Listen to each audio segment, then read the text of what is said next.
संयुक्त राष्ट्रीय पदाधिकारियों के साथ ही उन सभी साथियों को बहुत बहुत बधाई जिन्हें पार्टी में अलग अलग जिम्मेदारियां मिल गई हैं। अब इस ऊर्जावान टीम के पास संगठन तो है, लेकिन अनुभव कितना है ये तो आने वाला समय बताएगा। शुभकामनाएं भी दी गई, लेकिन दिल्ली की स्वच्छ और सुंदर बनाने के लिए यहाँ पर आबो हवा को सरकार काम कर रही है और इसी उद्देश्य से एमसीडी ने 17 अगस्त से दिल्ली कूड़े से आजादी स्वच्छता अभियान शुरू किया, जो 2 अक्टूबर तक चलेगा। मुख्यमंत्री रेखा गुप्ता ने कहा कि दिल्ली सरकार और एमसीडी पूरी निष्ठा के साथ स्वच्छता के लिए काम कर रही है और कूड़े के पहाड़ खत्म करने का संकल्प लिया गया। मुख्यमंत्री जी आए, दिन रात जो है वो कूड़ा निस्तारण के लिए, कूड़े से आज़ादी दिल्ली को कैसे मिले इसके लिए प्रयास कर रही हैं। और आज एक और प्रोग्राम जो है शुरू कर दिया गया है।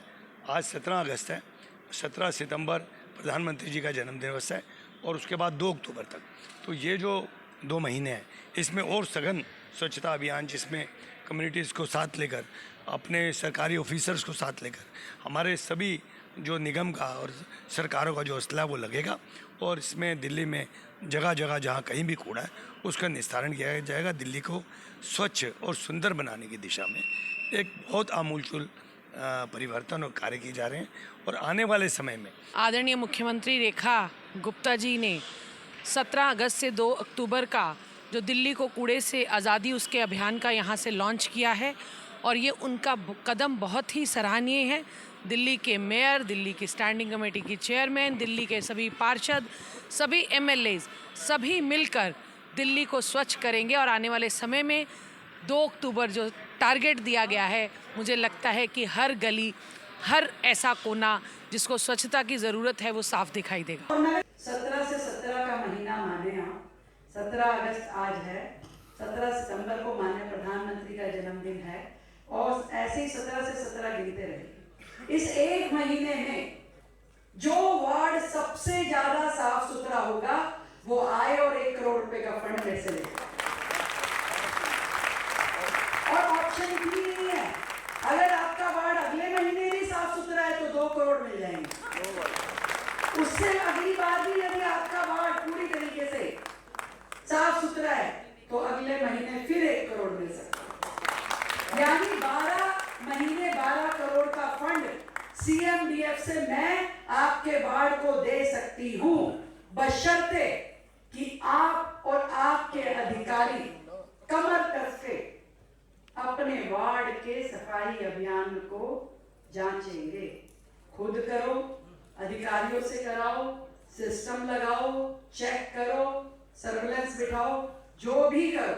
अब आप सोचोगे मुख्यमंत्री को कहां फुर्सत है, 250 वार्डों को कैसे जांचेंगी? हम तो बोल ही देंगे जाकर के कि मैडम हमारा तो, और अगर मुझे एक भी शिकायत आई तो वो वार्ड उस प्रतियोगिता से हट जाएगा।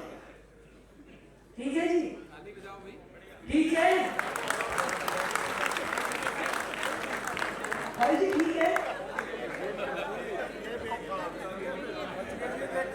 अब इतना कॉन्फिडेंस तो आपको चाहिए भाई, इतना कॉन्फिडेंस आपके अंदर होना चाहिए कि इस प्रतियोगिता को मैं जीत सकता हूं।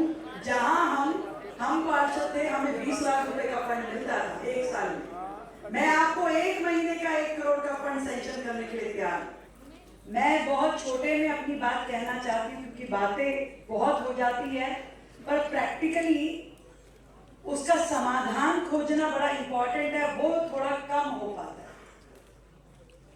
मैं आप सबसे पूछना चाहती हूँ, जब दिल्ली की बात करते हैं तो दिल्ली की एक समस्या जो हर दिल को कष्ट देती है, हर आंख को बुरी लगती है, वो क्या है? गंदगी, कूड़ा। बट ऑब्वियस है कि ये दिल्ली की सबसे बड़ी समस्या है, कूड़ा। और शायद इसलिए भी कि पिछली सरकारें इस विषय को लेकर के सीरियस नहीं थी। जितना रोजाना का कूड़ा जनरेशन इस शहर में होता है, कमिश्नर महोदय ने बताया कि सबसे अधिक होता है पूरे देश में, परंतु उतना डिस्पोजल रोजाना का होता ही नहीं। 15,000 मीट्रिक टन कूड़ा अगर जनरेट होता है तो मात्र 6-7 हजार कूड़े को ही हम प्रोसेस कर पा रहे थे, तो कूड़े के पहाड़ क्यों नहीं लगे? और वो कूड़े के पहाड़ बनते चले गए।